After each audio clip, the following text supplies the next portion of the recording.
ಚೆನ್ನಮ್ಮ ತಾಯಿಯವರು ತೀರೋಗಿರೋದು ನಮ್ಮ ದೇಶಕ್ಕೆ ತುಂಬಲಾಗಿರ್ತಕ್ಕಂಥ ನಷ್ಟ ಆಗಿದೆ. ಮತ್ತು ಇವರಲ್ಲಿರ್ತಕ್ಕಂಥ ಒಂದು ಹೃದಯ ವೈಶಾಲ್ಯತೆ ಎಲ್ಲರನ್ನು ಮೆಚ್ಚಿಸ್ತಕ್ಕಂಥದ್ದು. ಹಾಗೆಯೇ ಇಡೀ ಎಲ್ಲ ನಮ್ಮ ತಾಲೂಕು, ನಮ್ಮ ರಾಜ್ಯದ ಜನತೆ ಎಲ್ಲರೂ ಸಹ ಅವರನ್ನು ಸ್ವತಃ ತಾಯಿ ಅಂತೆಲ್ಲ ತಿಳಿದಿದ್ದಾರೆ. ಇವರು ಅನಾರೋಗ್ಯದಿಂದ ನಿಧನರಾಗಿರ್ತಕ್ಕಂಥದ್ದು ನಮ್ಮ ದೇಶಕ್ಕೆ ತುಂಬಲಾಗಿರ್ತಕ್ಕಂಥ ನಷ್ಟ ಆಗಿದೆ. ಮತ್ತು ಇವರಿಗೆ ಭಗವಂತ ಸದ್ಗತಿಯನ್ನು ಕೊಟ್ಟು ಅವರಿಗೆ ಸನ್ಮಂಗಳವನ್ನು ಉಂಟು ಮಾಡಲಿ ಅಂತ ಹೇಳಿ ಈ ಮೂಲಕ ವಿನಂತಿ ಮಾಡ್ಕೊಳ್ತಿದ್ದೀನಿ. ಚೆನ್ನಮ್ಮನವರು ಜನ್ಮ ತಾಳಿದ್ದು 1937ನೇ ಇಸ್ವಿನಲ್ಲಿ ಮುತ್ತಿಗೆಹಳ್ಳಿ ಪುಟ್ಟಸ್ವಾಮಣ್ಣವ್ರ ಮನೆಯಲ್ಲಿ. ಚಿಕ್ಕಂದಿನಲ್ಲೇ ಚೆನ್ನಾಂಬಿಕೆಯ ವರಪುತ್ರಿಯಾಗಿ ದೈವಭಕ್ತೆಯಾಗಿ ಈ ದೇಶ ಕಂಡಂಥ ಅಪ್ರತಿಮ ದೈವಭಕ್ತೆ ಶ್ರೀಮತಿ ಚೆನ್ನಮ್ಮ ದೇವೇಗೌಡರು. ಸಾಕಷ್ಟು ಸಲ ನಾನು ಅವ್ರ ಜೊತೆ ಎಲ್ಲ ದೇವಸ್ಥಾನಗಳ ಪೂಜೆಯಲ್ಲಿ ಪಾಲ್ಗೊಂಡಿದ್ದೀನಿ. ಈ ಒಂದು ಹಾಸನ ಜಿಲ್ಲೆ ಸಿಂಹಾಸನಪುರ ಏನಿದೆ, ಬ್ರಾಹ್ಮಿ, ಕೌಮಾರಿ, ವಾರಾಯಿ, ಚಾಮುಂಡಿ, ವೈಷ್ಣವಿ, ಇಂದ್ರಾಣಿ, ಮಹೇಶ್ವರಿಯರ ನೆಲೆಬೀಡಿನಲ್ಲಿ ಚೆನ್ನಮ್ಮ ಜನ್ಮ ತಾಳಿದ್ದೇ ಒಂದು ಪುಣ್ಯ. ದೇವೇಗೌಡರ ಒಂದು ಅಗೋಚರ ಶಕ್ತಿ ಅಂದರೆ ಚೆನ್ನಮ್ಮ. ಈ ದೇಶದಲ್ಲಿ ಏನಾದರೂ ಕೂಡ ಈ ಭರತಭೂಮಿಯಲ್ಲಿ ದೆಹಲಿಯಲ್ಲಿ ಕೆಂಪುಕೋಟೆ ಮೇಲೆ ಧ್ವಜ ಹಾರಿಸಲಿಕ್ಕೆ ಪ್ರಮುಖ ಕಾರಣ ಇಂದಿನ ಶಕ್ತಿ ಚೆನ್ನಮ್ಮನವರು.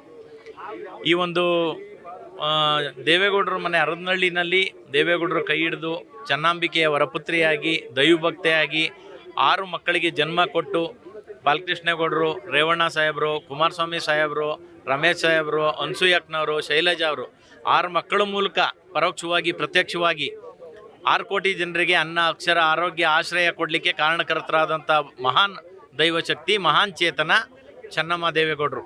ಅದರಲ್ಲೂ ಕೂಡ ಡಾಕ್ಟರ್ CN ಮಂಜುನಾಥ್ ಹೃದಯವಂತನನ್ನು ಅಳಿಯನನ್ನಾಗಿ ಪಡೆದು ಅದರಲ್ಲೂ ಕೂಡ ಸಮಾಜ ಸೇವೆಗೆ ನೆರವಾದವರು ಚೆನ್ನಮ್ಮನವರು. ಇದುವರೆಗೂ ಕೂಡ ಯಾರೇ ಮನೆಗೆ ಹೋದರೂ ಕೂಡ, ಯಾವುದೇ ದೇವಸ್ಥಾನದಲ್ಲಿ ಹೋದರೂ ಕೂಡ ಅವರು ಹಸಿದ ಒಡಲಿಗೆ ಹಾಗೆ ಕಳಿಸಿದ ಇತಿಹಾಸದಲ್ಲಿಲ್ಲ. ಜೊತೆಗೆ ಪ್ರತಿ ವರ್ಷ ಅರದನಹಳ್ಳಿಗೆ ನಾನು 11 ಗಂಟೆ ರಾತ್ರಿಗೆ ಶಿವರಾತ್ರಿ ದಿನ ಸೇರ್ತಾ ಇದ್ದೆ. 2 ವರ್ಷದಿಂದ ಅಜ್ಜಿಯವರು ಬಂದಿರಲಿಲ್ಲ, ದೇವೇಗೌಡರು ಸಾಹೇಬರು ಮಾತ್ರ ಬರ್ತಾಯಿದ್ರು.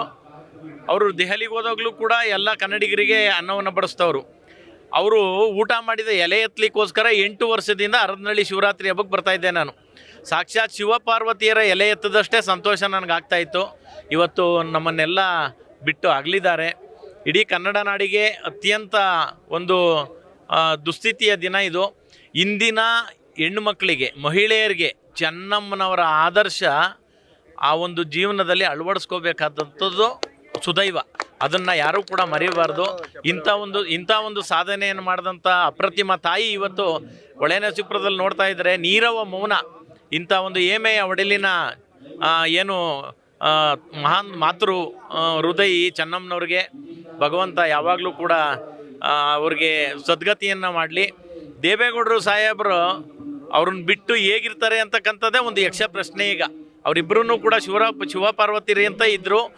ಚೆನ್ನಮ್ಮನವ್ರದ್ದು ಇನ್ನೊಂದು ವಿಶೇಷ ಅಂದರೆ 6 ಜನ ಮಕ್ಕಳು, 9 ಜನ ಮೊಮ್ಮಕ್ಕಳು, ಇವರು ಎಲ್ಲ ಸೇರಿ 27 ಜನನ್ನು ದೇವಸ್ಥಾನಕ್ಕೆ ಹೋದರೆ ಅವ್ರ ಕುಲ, ಗೋತ್ರ, ನಕ್ಷತ್ರ, ಹೆಸರು ಎಲ್ಲವನ್ನು ಕೂಡ ಒಂದು ಚೂರು ತಪ್ಪಿಲ್ದಂಗೆ ಚೆನ್ನಮ್ಮನವ್ರು ಹೇಳ್ತಾಯಿದ್ರು. ಅಷ್ಟೊಂದು ಜ್ಞಾಪಕ ಶಕ್ತಿ ಇದ್ದರೂ ಕೂಡ ಮಕ್ಕಳು ಮುಖ್ಯಮಂತ್ರಿ, ಮಂತ್ರಿ, ಪ್ರಧಾನಿ, MP ಆದರೂ ಕೂಡ ಒಂದು ದಿನ ರಾಜಕೀಯವಾಗಿ ಅವರು ಯಾರ ಜೊತೆನೂ ನಡ್ಕೊಳ್ಳಿಲ್ಲ, ಒಬ್ಬರನ್ನ ಕೆಟ್ಟ ಮಾತನ್ನು ಒಂದಿನ ಆಡಲಿಲ್ಲ. ಅದೇ ಚೆನ್ನಮ್ಮನವರ ವಿಶೇಷವಾದ ಶಕ್ತಿ. ಧನ್ಯವಾದಗಳು. ಹೊಳೆನರಸೀಪುರ ರೇವಣ್ಣ ಅವರ ತಾಯಿಯವರಾದ ಚೆನ್ನಮ್ಮನವರು ಮತ್ತು ದೇವೇಗೌಡರ ಅಪ್ಪಾಜಿಯವರ ಧರ್ಮಪತ್ನಿಯಾದ ಚೆನ್ನಮ್ಮನವರು ಈ ಅಂತ್ಯಕ್ರಿಯೆ ಕಾರ್ಯಕ್ರಮದಲ್ಲಿ ಇಡೀ ನಮ್ಮ ಜನ, ರಾಜ್ಯಾದ್ಯಂತ ಜನ ಇಲ್ಲಿ ನೆರವೇರಿದ್ದಾರೆ. ಇವತ್ತು ಚೆನ್ನಮ್ಮನನ್ನು ಕಳೆದುಕೊಂಡು ನಾವೆಲ್ಲ ದುಃಖ ತಪ್ತರಾಗಿದ್ದೇವೆ. ಈ ದಿನ ಚೆನ್ನಮ್ಮ ನಮಗೆ ಅವರು ದೇವತೆ ಅಂತ ನಾವು ಹೇಳಬೇಕು. ಬೆಂಗಳೂರಿನಿಂದ ಬರ್ತಾ ಆ ಜನ ಸಂದರ್ಭದಲ್ಲಿ ಮತ್ತು ಇಡೀ ಹಾಸನ ಎಲ್ಲ ಕಡೆನೂ ಚೆನ್ನಮ್ಮನಿಗೆ ದೇವತೆ ಅಂತ ಕಳಿಸ್ಕೊಡ್ತಾ ಇದ್ದೀವಿ. ಚೆನ್ನಮ್ಮನವರು, ನಮ್ಮ ಕುಮಾರಣ್ಣನವರು ಮತ್ತೊಂದು ಬಾರಿ ಮುಖ್ಯಮಂತ್ರಿ ಆಗೋ ತನಕ ಕುಮಾರಣ್ಣನ ಕಣ್ಣಲ್ಲಿ ನೋಡೋಕ್ಕೆ ಚೆನ್ನಮ್ಮನವರು ಇರಬೇಕಾಗಿತ್ತು. ದೇವೇಗೌಡರಿಗೆ ಸ್ಫೂರ್ತಿಯಾಗಿದ್ದ ಚೆನ್ನಮ್ಮ ಇವತ್ತು ಅಗಲಿದ್ದಾರೆ. ಅವರಿಗೆ ದೇವೇಗೌಡರ ಅಪ್ಪಾಜಿಯವರಿಗೆ ದುಃಖ ಭರಿಸುವ ಶಕ್ತಿ ನೀಡಲಿ ಮತ್ತು ನಮ್ಮ ಕುಮಾರಣ್ಣನವರು CM ಆಗುವ ಭಾಗ್ಯ ಅವರಿಗೆ ದೊರಕಲಿ ಅಂತ ಈ ಸಂದರ್ಭದಲ್ಲಿ ಕೇಳ್ಕೊತಿದ್ದೀನಿ ಸರ್.